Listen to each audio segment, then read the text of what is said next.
Okay, well, welcome everybody to the August 2016 version of the Roundtable. As Mark has indicated, relax and shop well. I hope these are the deck chairs waiting to be filled on Burt Lake that we're going to be filling on Thursday when we see you and Wendy up at the house that we're going to stay in this weekend. Yeah, we're going to do similar. We're going to take a well-deserved vacation up in northern Michigan right here and join Mark and Wendy and a bunch of family members and have a good time, we hope, for the weekend. This is a simulation, folks. It's an educational demonstration. We are going to be talking about real stocks in real time. Kim and Mark and I might very well own some of the stocks we're talking about.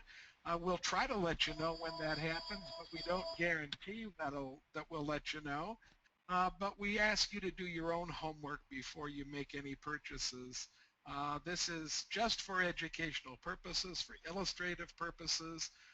So Mark, why don't you lead us through what we're going to do tonight and then give us a little talk about our scoreboard, okay? Okay, well, this is our standing agenda. And again, welcome to everyone, whether you're a repeat attendee or joining us for the first time. Big hugs all around. One of the things that kind of sets us apart is we do keep track in a tracking dashboard known as a scoreboard here, where we're looking to see how much we beat the market by, for the overall collective portfolio, and we'll give a few more details on that. For the last several months, we've been talking about better selling disciplines and that sort of thing. We're going to kind of hit the low growth, low return forecast end of that tonight, and then we will be continuing over the next couple of months to basically construct a little bit of a refinement / experiment on the selling discipline, and that has attracted a lot of interest, commentary, most of it positive, some of it kind of curious or questioning, but it's always a good thing to really rake ourselves over the coals when it comes to those type of disciplines over time and make sure that we really are doing some solid stuff and sticking to it. You'll see our stock selections there for tonight. Kim's going to do Novo Nordisk. I will be doing Stella Jones, which ought to be a new name to some of you because it was a very new name to all of us. Ken is going to do a repeat selection on Priceline, and Hugh McManus is going to bring either Walt Disney or I believe it was Bristol-Myers if he makes it out of Southern California traffic. As you can see there, point number 8, we do poll the audience on the stocks that are nominated for addition to the collective portfolio tonight. And even if you're here for the first time, your vote is welcome. And then we try to get done with enough time to leave. We usually run this program about 75 minutes, and we stick around for questions and answers as we go. So again, that's our standing agenda. Just a little bit of a reminder about what we're doing here. This is a demonstration, as Ken said a few minutes ago. It's a simulation where we do bring some of our best ideas. We really are making an effort to make them some of our best ideas over time, and as such, we want those selections or nominations to outperform the market over the long term. We define the market by the return of the Wilshire 5000 Total Stock Market Index. We would like to beat that by 5 percentage points.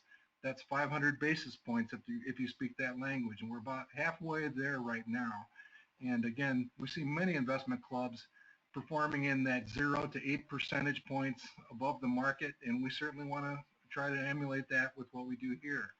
We do like it when our stock selections beat the market more often than they don't. So here's a good look at where we're at today, and again, we like the long-term trend. We are in our 7th year of doing this. Our rate of return, again, that's every single decision, every single vote cast for the last little over 6 years, comes out to a rate of return of about 12.2%. We think that's not too bad. It actually beats the market by 1.9 percentage points. And we have slightly over half of the selections that we've made have beat the market, and that data is current through today.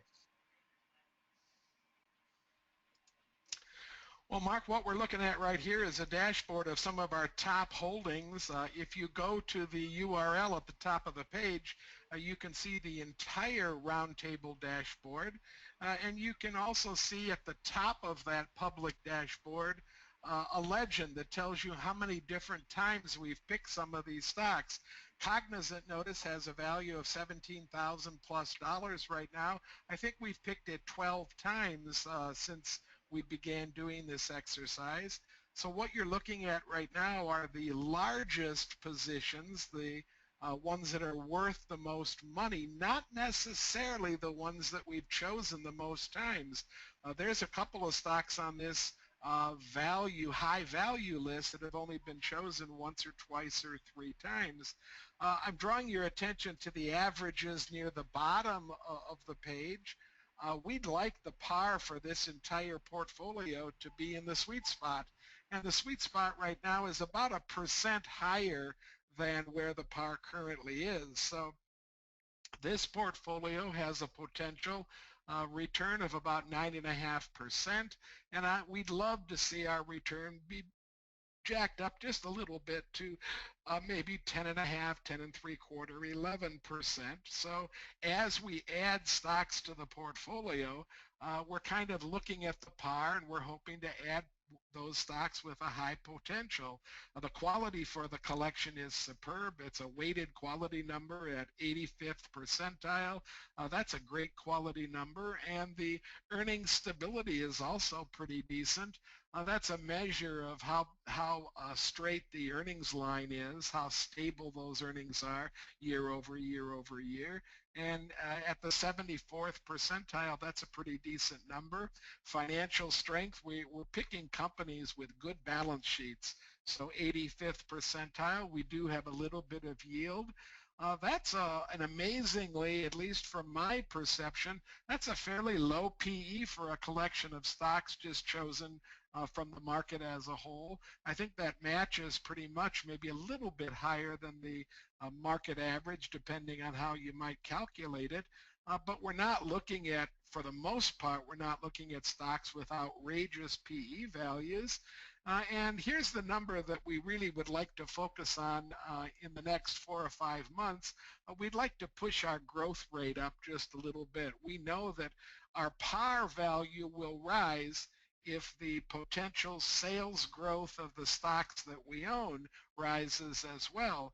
And we'd like to push that sales growth rate to maybe 10.5, 11%. And of course, the way you do that, you can boost it a little bit by selling stocks from the collection that have really low sales growth rates, and then you can also boost it by replacing those stocks with low sales growth rates, replacing them with stocks that have a robust potential sales growth rate going forward. We put $1,000 into each stock. On most evenings, we drop $4,000 or $5,000 into the market. $1,000 for each knight that makes a presentation, or each damsel that makes a presentation, and then $1,000 from the audience. So that's where the dollars come from. We are not trying to show you how to put together a personal portfolio, but we're tracking the choices that we've made over the years. We want to see if we're giving you good advice on the most part, or if we're just picking stocks out of the air and talking about them. We think that our results are showing that the advice that we're talking about, the stocks that we're choosing, we think that they're doing pretty well. They're beating the market by 2 points, and that's significant. That's better than probably 85–90% of all mutual funds. And this, again, as Mark said earlier, is over more than 6 years now. So to be able to do that for a 6-year plus period is a pretty neat thing, a pretty amazing thing to have happen. And then to have more than half of the stocks you actually choose do better than the market, that's also a pretty decent statistic. Mark, anything you'd like to add to my rundown of this page here? Yeah, in fact, that last comment you made, people do wonder about, well, 50% seems like throwing darts. It ought to be, harder than that. Well, 50% is actually pretty high. If you look at the average investor out there, they track Jim Cramer, and he gets in the low 30s. The average investor actually gets about 1/3 of the stocks when they beat the market after selection. So 50 is actually pretty good. 60 is really, really good. You start getting up into the 70, 80 range, that's just off the charts. And I'll just second what Ken said. Amazon, third from the bottom, has only been selected a couple of times. NIC, the ticker symbol EGOV, right in the middle, has only been selected a couple of times. Universal Display, selected one night by Ken, myself, and the audience. So $3,000 is now nearly $7,000 just a few years later. This stuff can be rewarding and fun. And I think Kim might have one or two in there that she's been. Oh, I believe I do. Mm-hmm. Not quite sure which ones. But...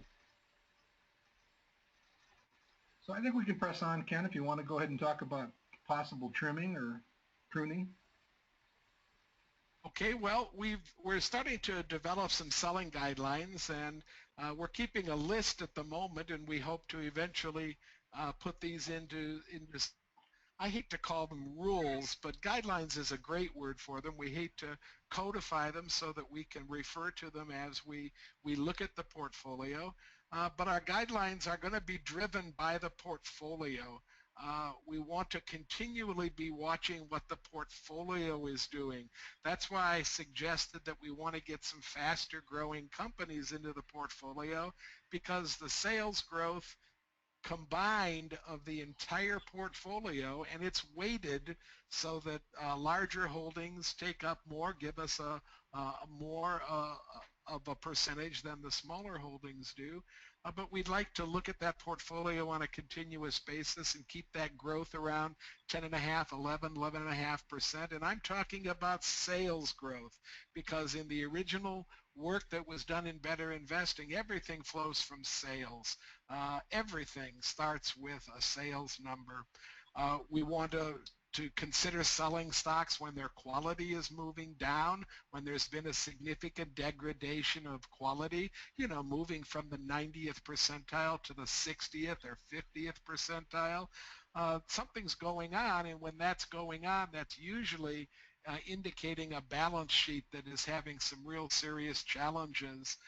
We also want to sell based on return forecast, and that'll be especially true when we start to differentiate the stocks within our portfolio as core and non-core.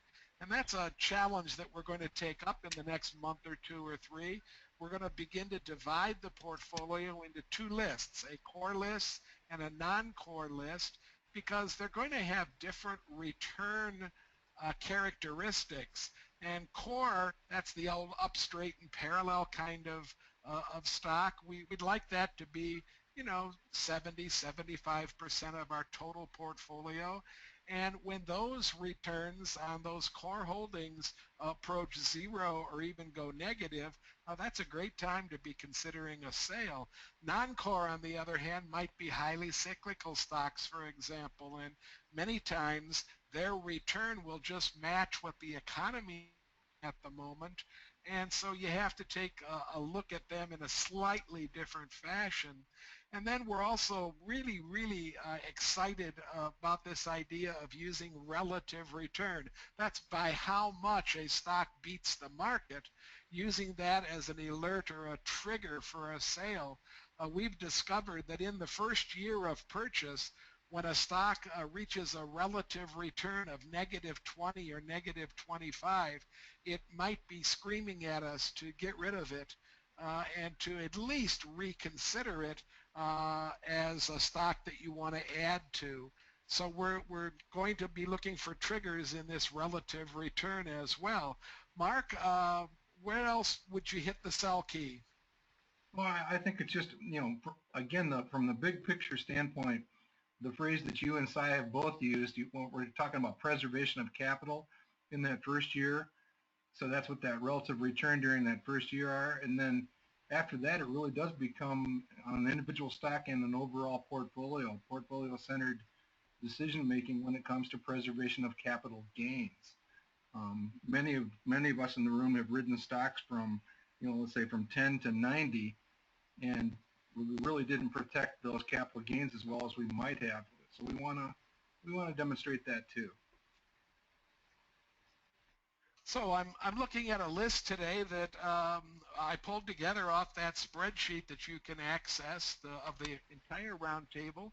And what you're looking at here right now are the, I don't know, 12 or 15 stocks that have the lowest growth numbers. If you look at that growth column, it's kind of right in the middle of the chart right here. I'm moving my cursor over the top of it. That column is referring to sales growth. And so we're looking at companies right here that have sales growth well under 3%, and a few of them even have potential sales growth that's negative. I was trying to fool around with some color backgrounds, but the colors don't mean too much in that first column right now. But I certainly think that when a stock has a low growth rate, and we'll start with the first one on the list, Raven Industries, when a stock has a potential low growth rate going forward, in this case 1.7% per year over the next 5 years, and has a potential annualized return that's negative, and on top of that has a quality rating that's only average, 50 would be average, so it's just slightly above average. I think that's certainly a candidate for a sale from the portfolio. I think we've only chosen Raven once, and I think it was a mistake. And we might as well get it out of the portfolio. That will help us slowly but surely raise the growth rate if we were to replace Raven, for example, with a stock that's growing maybe 10 or 12 or 14% versus the 1.7%. Tyson Foods is a whole different ballgame. Tyson's has a slow growth rate going forward, has a negative PAR, and has just a slightly above average quality rating as well.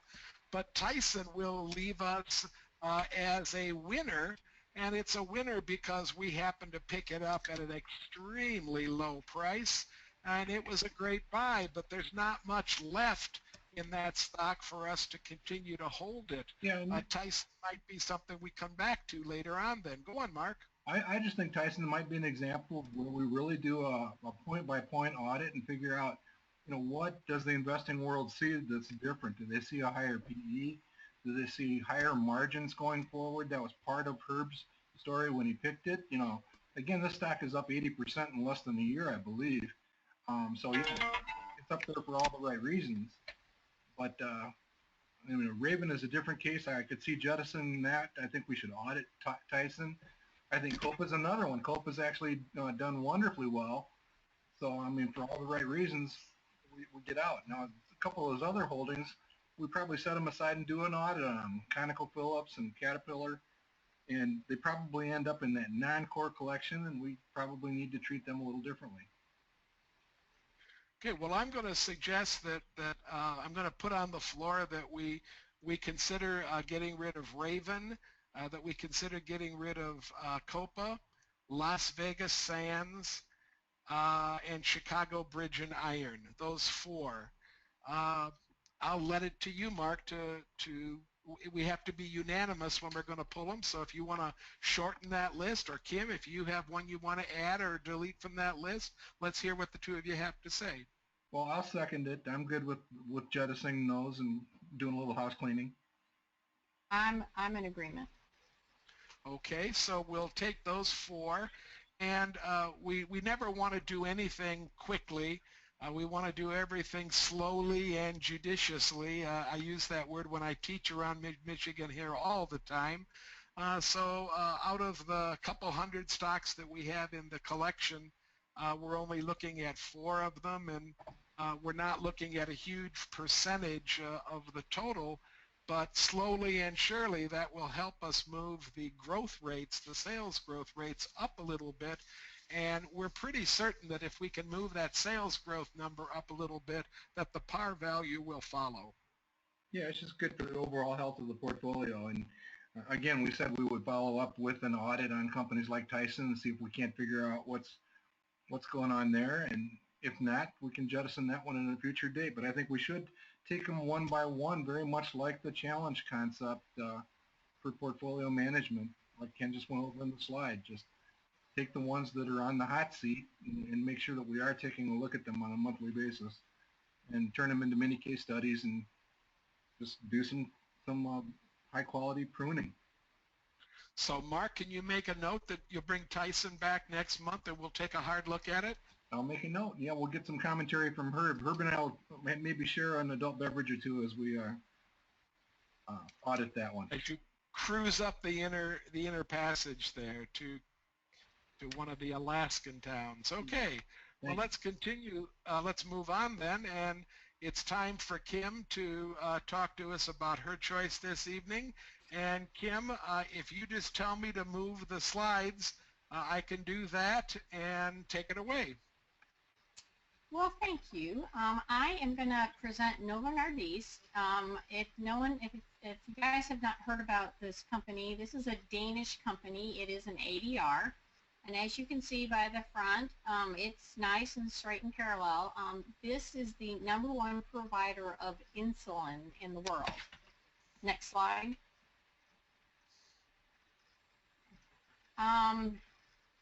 When I look at a value line sheet, I have some things that I look at that I would want a company to have. It's kind of like my checklist. So the first thing is in the projections box. The absolute minimum that I will have for an annual total return is 10%. Next, I like to make sure that what is my PE ratio, what is the trailing in the medium, and I'd like to get it to the medium or below that. And I also want to make sure I'm checking what my recent price is. This value line was from way back in May. And the recent price then was $52.23, but today the stock closed at $47.13, because I'm sure, as all of you are aware, the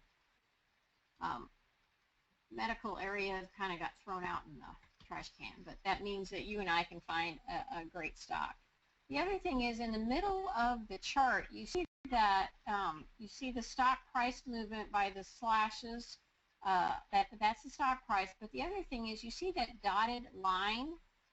Well, that dotted line is, as it goes forward, is the projection all the way out that they think with the 10% return, the low price will be 5 years out, $70, and that's what those dotted lines are on the right-hand side. And that is the price bars where they think this stock can go to, from $70 to $95. And whenever I see a stock that is at the dotted line or below it, it's a way to look and see that the stock by Value Line's estimate is undervalued, because they go by cash flow. So if you guys remember here that where the Legends box over here on the left-hand side, it says 20 times cash flow per ADR. So we're going to go to the next slide.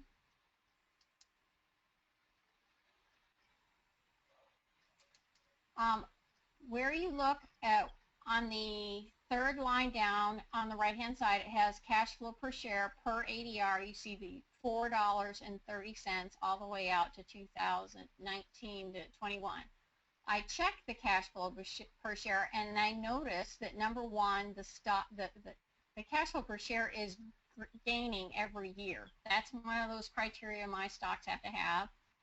And where it gets to $4.30, very quickly, if you want to do a quick and dirty DCF, you take the $4.30, subtract the dividends out of $1.36, subtract out the capital spending per share of 40 cents, and ultimately that gets you to $2.54.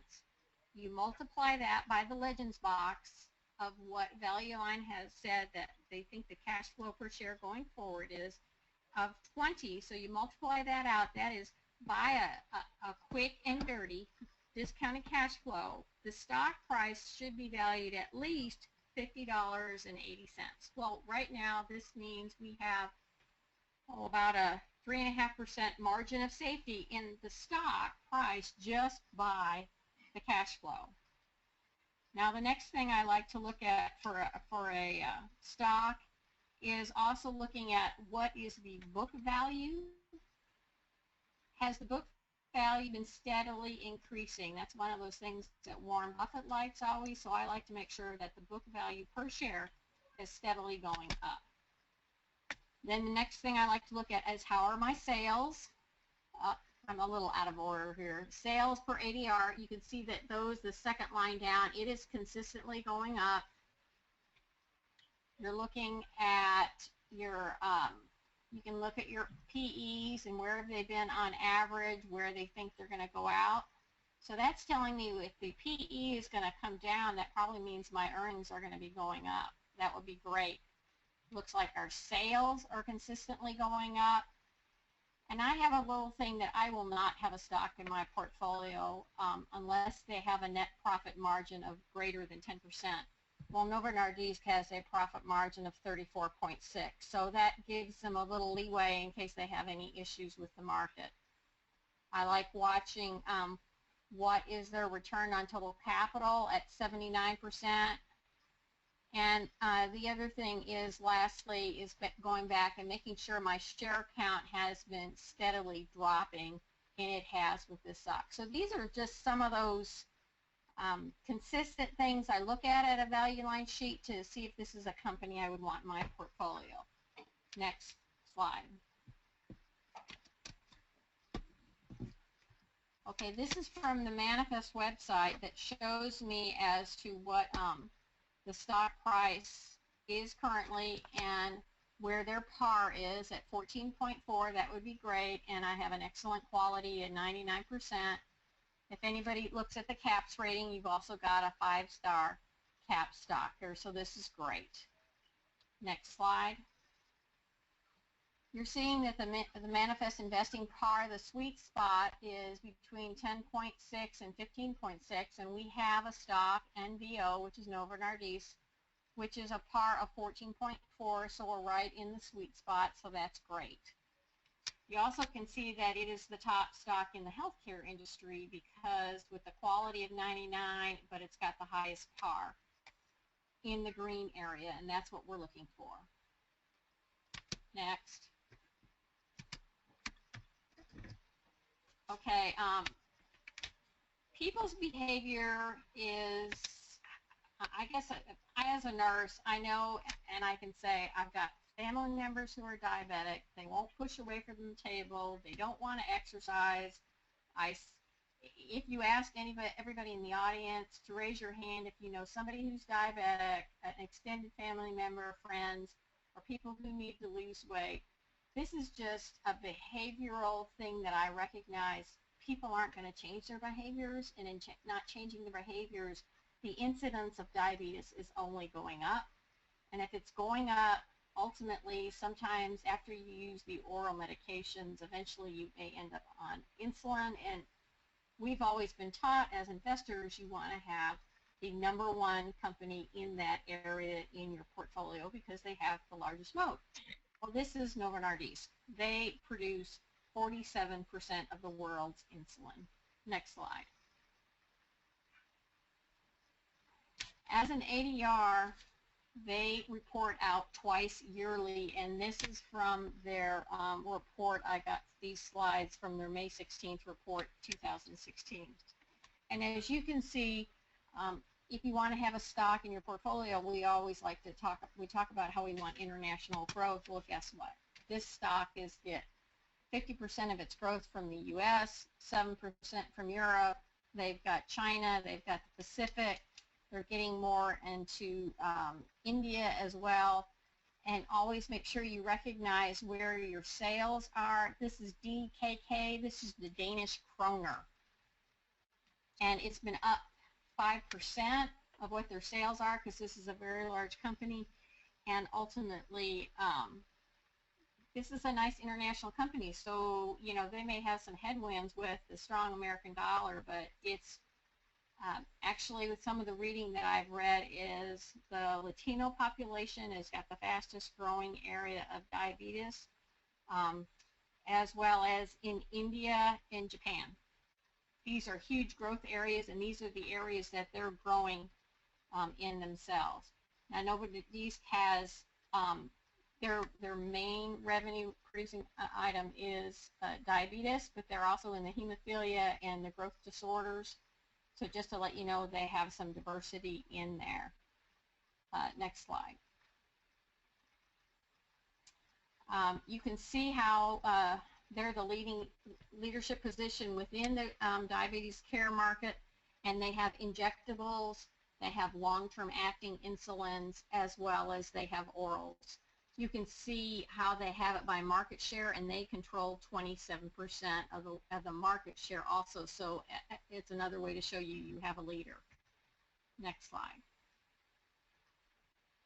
I like companies that have lots of cash flow that they can return to the shareholder, and I have to have companies who are also very shareholder oriented.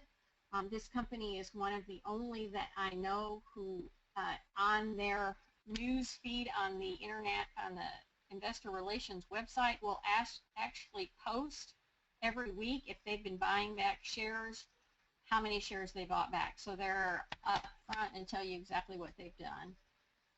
They return share, they don't have a large dividend, but it's the growth of diabetes that I think is so important. And they've been reducing, you also want to make sure that you have a company who has got management team with great capital allocation, because if you don't have a good management team to manage the money and know where to get the capital, that's not good. Well, this stock has a 52-week low of $45.37, which was just 2 weeks ago, and a 52-week high of $57.97. Well, guess what? Look how they've been buying back shares in this last couple weeks. That's a great time to buy back shares rather than when the stock would be at the 52-week high. Next slide. Oh, the DKK is the Danish kroner, and I forgot to add on there, 1 Danish kroner equals 15 cents American. Next slide. And for any of you who consider any technicals when you make your decisions, I do look at this. The stock's been kind of thrown out with the bathwater lately, and the RSI had been below 30. Now it's just up to 34.95. I have it as a buy, and I hope everyone would consider it as a stock to add to your portfolio. And I will admit this is in my personal portfolio as well as it is in my club's portfolio. And I know that all of us have heard it out there. You want to have a great portfolio, and you want to have great companies within your portfolio, and this is a core holding, I feel. And you want to make sure that you have those great companies in your portfolio, because eventually a monkey's going to manage it. I call that an MM portfolio. And I'll be honest, right now I have family health issues with my parents going on, and I'm down in Florida with them. And I have a monkey managed portfolio right now, and I don't worry about it, I don't stress about it, and I sleep really good. So if anybody needs to consider a stock within their portfolio that lets them sleep at night and have a core holding, this would be it. Thank you for letting me present this tonight. Thank you so much, Kim. Let's move steadily on to Mark. Mark, this is a new stock to me, Stella Jones, on the Toronto Stock Exchange. Wow, I'm honored that I found one that you didn't beat me to for a change. Well, without knowing anything else about the company, I think everybody sitting here looks at the visual analysis, basically the business model for the company, and they see a pretty good picture. You know, if you know nothing else about the company, this is probably intriguing to many of us in the room. We noticed that the stock price was apparently sensitive to what happened in 2008, 2009, so it's a company which grabs my attention.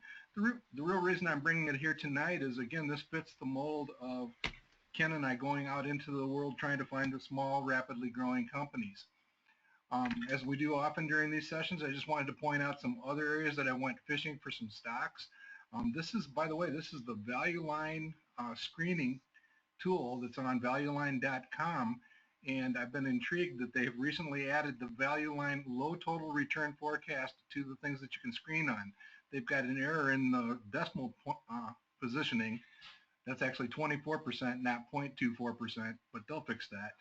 And but you can see from top to bottom, I basically went looking for companies growing at more than 10% that had actually more than 12%, that had a return, like Kim said, over 10%, and a financial strength of at least B++. Just, you know, if I wanted to go shopping in this list, I didn't find anything that jumped off. I like Priceline. I like that last month. That's at the bottom. I did not take a look at Envision Healthcare. Maybe I'll assign that one to Kim. She's closer to that one than any of us.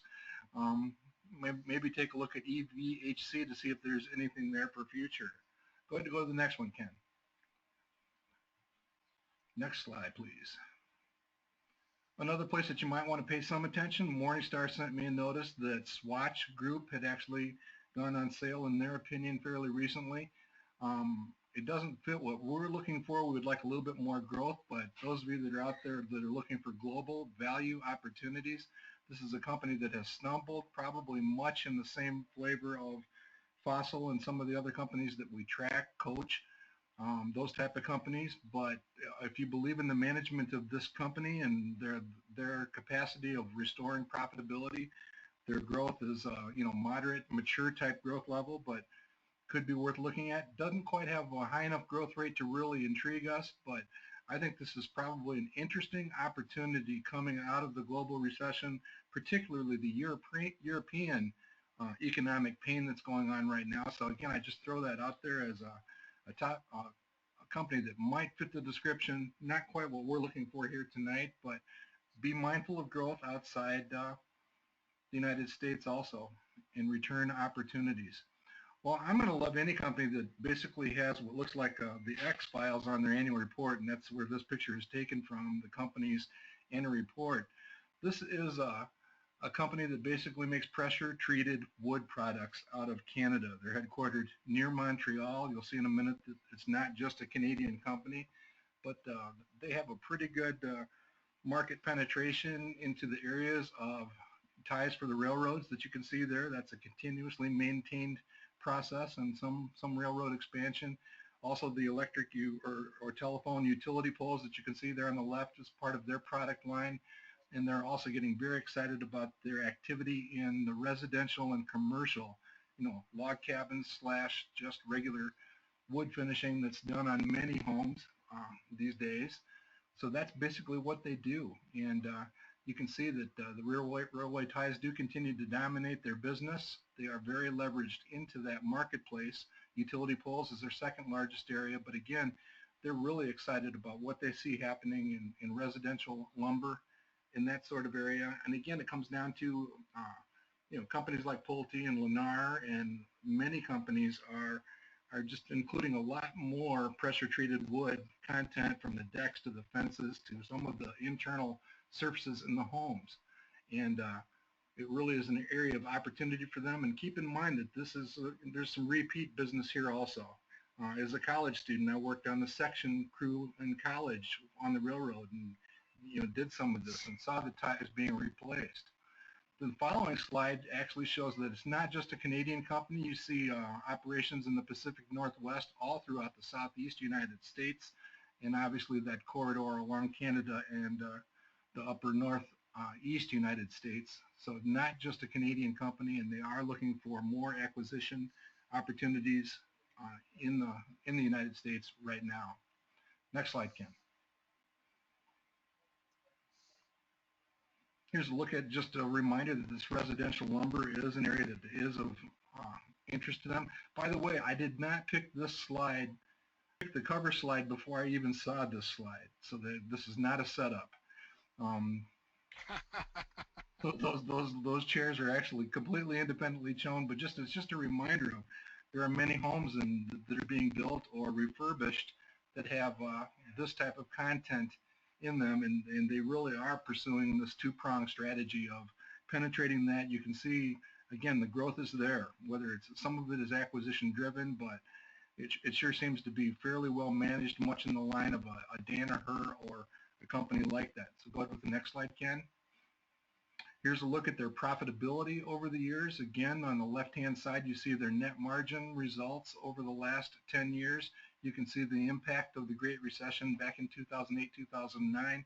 No surprise that there would be some pain during that economic turbulence back in that time frame. And then you can also see on the right-hand side, that's basically what a PE ratio looks like for a company as it is being discovered by Wall Street and, in this case, Toronto, the institutional rhinos. But again, two fairly decent pictures. Again, the one on the left is most indicative or most influential when it comes to the management report card for any company. And I basically see an 8% type profitability level there in the form of the net margin. So here you have it. It's a pressure-treated wood company engaged in a number of different areas of opportunity.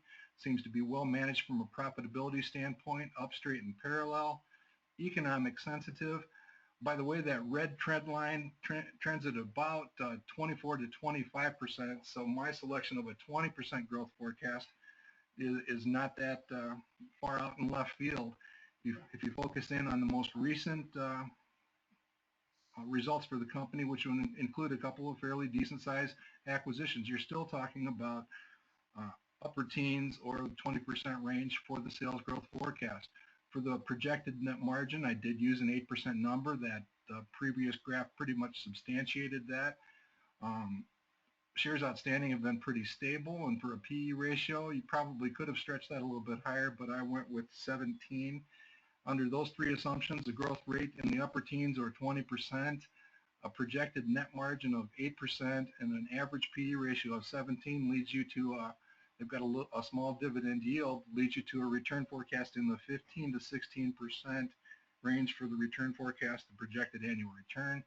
Meets all my conditions. I see a lot of interesting, compelling quality here, and it certainly belongs on a radar screen. I think opening up a position in Stella Jones is worthy for the portfolio, both from a growth standpoint and just this reminder of we should be really digging hard to find small, promising, rapidly growing companies to bring to the attention of us and to the roundtable tracking portfolio.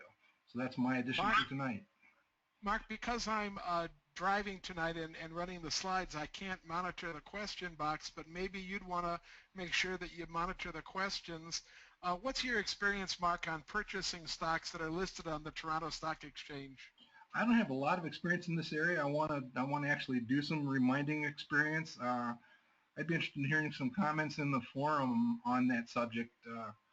I do not have a lot of experience purchasing outside the United States, so we'll try to. It's also an opportunity to learn a little bit more about that. Okay, let's move on to my stock. This is a repeat selection.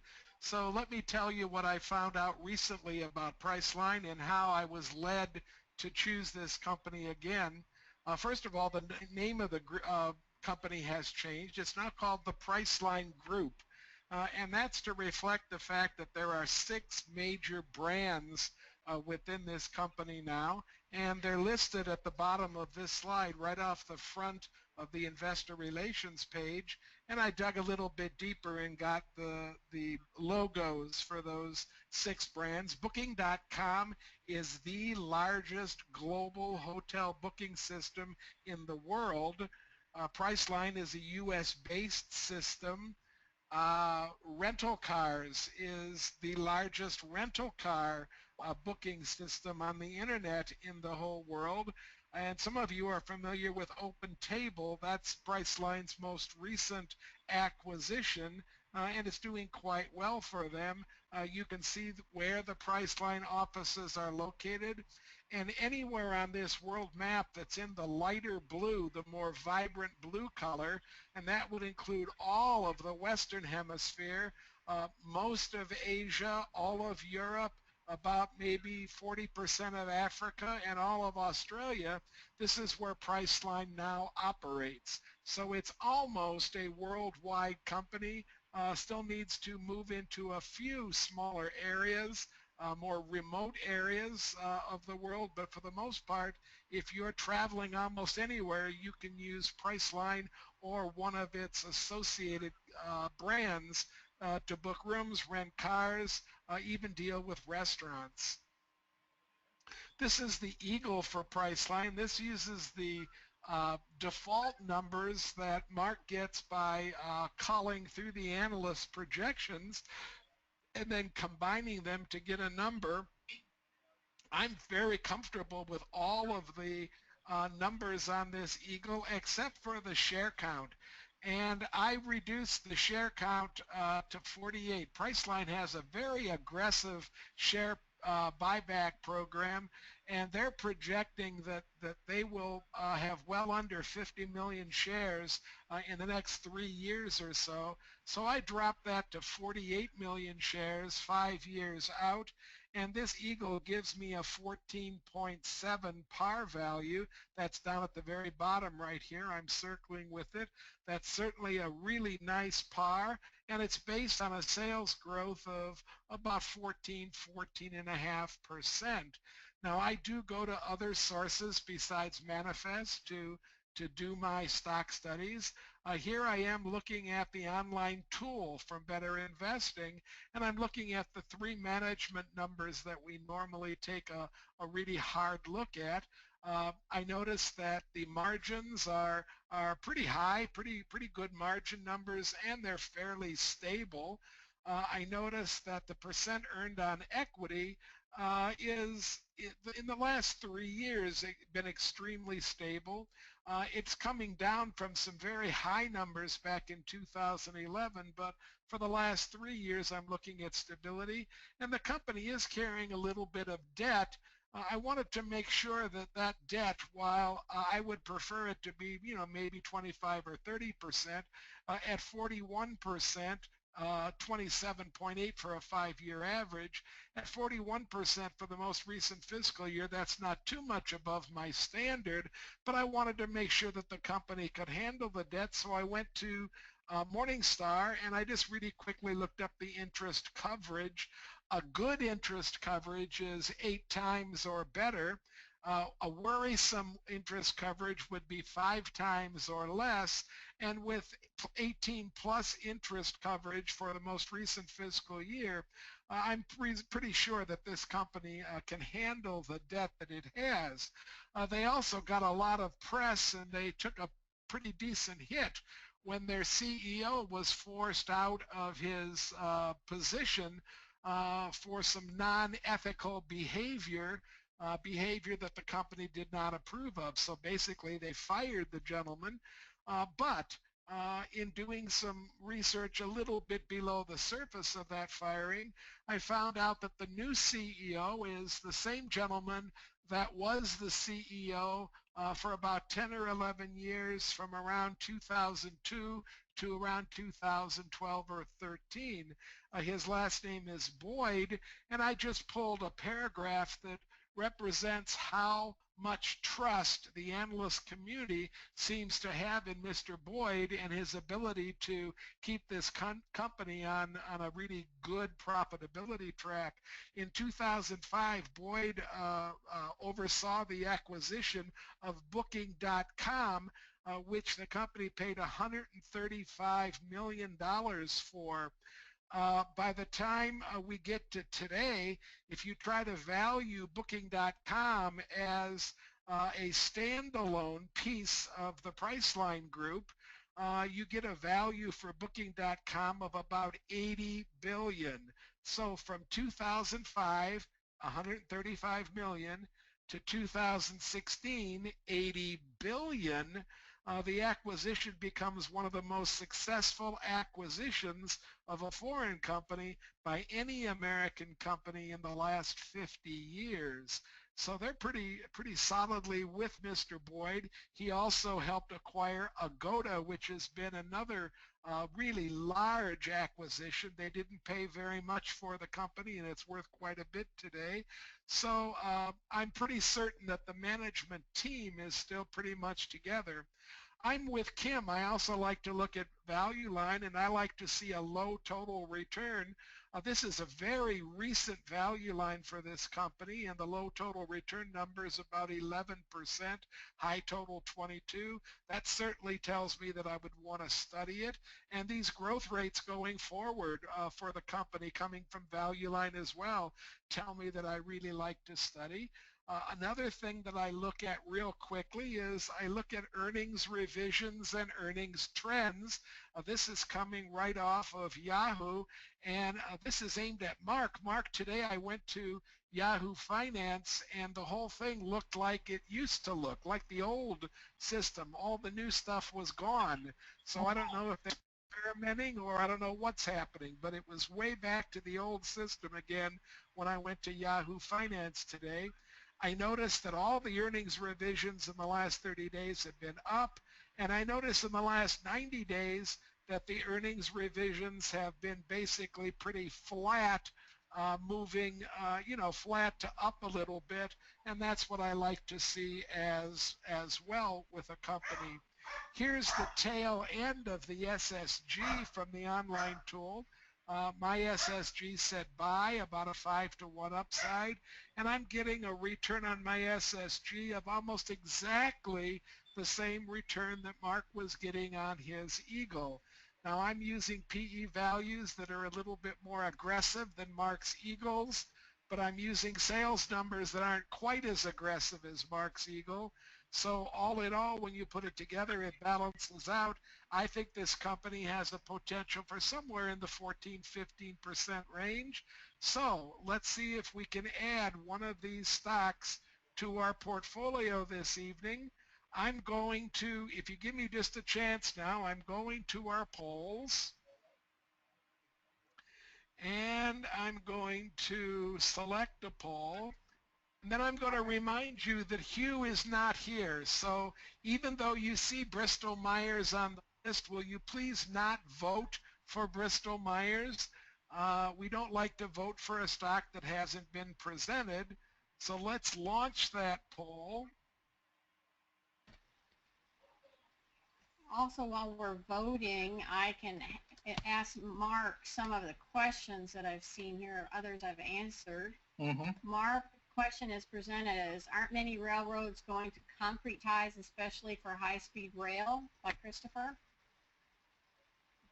Yeah, that is an area of concern. There is some material substitution, but there's a lot more emphasis in what I've read so far. It's a worthy question. I want to dig in a little bit deeper, but the aging infrastructure is pretty severe, and when it comes down to economic choices by many of the railways as they do their restoration, there's going to be very little dent in the amount of pressure-treated wood that's actually used. So I want to dig in a little bit deeper and understand that. It's a valid concern. Material substitution. Same thing on the utility pole side. There's a lot of metallic structures going up, but there's an equal number, especially in rural areas, where they're replacing the pressure-treated wood utility poles. We have another question from Marie. Kim, I'm going to break in, Kim. I want to urge everybody to vote. We have about 80% of you voting. It doesn't cost you anything. Nobody knows how you voted. Just use your mouse and pick one of the top three or pick none of the above. We're up to about 85%. I'm going to count down about 5 seconds in my head and then close the poll. And we're moving almost to 90%. There we are. I'm closing the poll. And let's share the results. And I hope that you all see that we're going to add an audience choice of Novo Nordisk. Mark, I did get some votes for Priceline, but I still came in third, okay? Still a good idea. I like all three ideas, I got to tell you, in terms of what it means to the portfolio. So. Okay, I'm going to hide the polls. And I'm going to move on now to the next slide if I can. There we are. And this is slides of coming attractions. We will be in Indianapolis on September 24th. If you want details for that session, go to the Better Investing website and look for the Central Indiana chapter. I think that's their name. And you should be able to get some information on that September 24th visit that Mark and I are going to make to that chapter. We really enjoy speaking to the Indianapolis audiences. They always draw a nice crowd, and it's always a lively day. There will also be stuff on one, Mark. We'll also post some details for Manifest Investing subscribers that are in the event section also on Indianapolis. Okay, our September roundtable is September 27th, and then we're going to be in Cincinnati. That's the same location of this 2017 Better Investing National Conference. We're going to be in Cincinnati on October 29th, talking to the folks from the OKI chapter. That's another very active chapter that we really enjoy visiting. So if you're anywhere near either one of those chapters, come on out for a Saturday and talk to us, chat to us. We hope we'll leave you with a few things. You might be seeing some strange things on the screen right now, but I'm going to try to deal with some various issues. Herb Lemkool, a director from Mid-Michigan, has his hand up. So Herb, I'm going to unmute you. Go ahead, Herb. Yeah, I just wanted to let you know that I got contacted today by a gentleman who wants to start something with a youth investment program, and I suggested that we might bring you two guys up for a seminar with him, but he also is looking probably start in the next 6 months and starting to go after the kids in high school that might have a slant toward learning about investing in the stock market. I just thought that was kind of an interesting discussion that I had with him, and I gave him a lot of information on better investing, and he said, I don't have to invent the wheel. It seems to already be there. Yeah, Herb, maybe we can take this offline.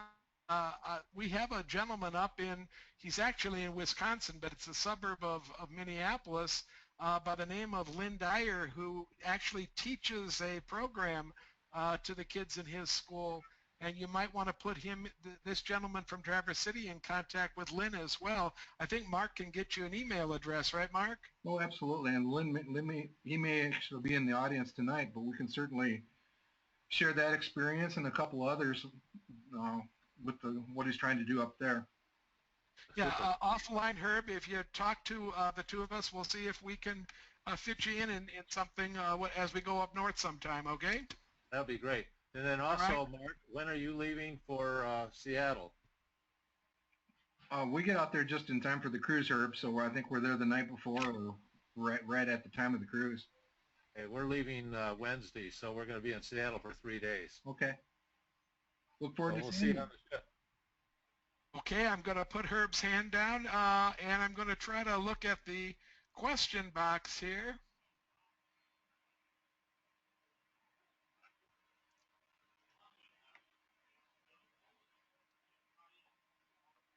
Joe would like to know, is there a sell discipline? And Joe, that's one of the things that we're working on right now. This is not a traditional individual portfolio, but we are working on some rules to talk about reasons that we might want to sell. I think we showed you a slide that began to put that discipline together, but we're still in the process of putting that into what's happening. I don't see any other questions that we should be addressing right now. So, Mark, any other comments that you want to add? No, I think I'm good for tonight. Thanks to Kim for pitching in and helping us out. I think Novo Nordisk is an awesome addition to the portfolio, and just want to thank everybody for attending.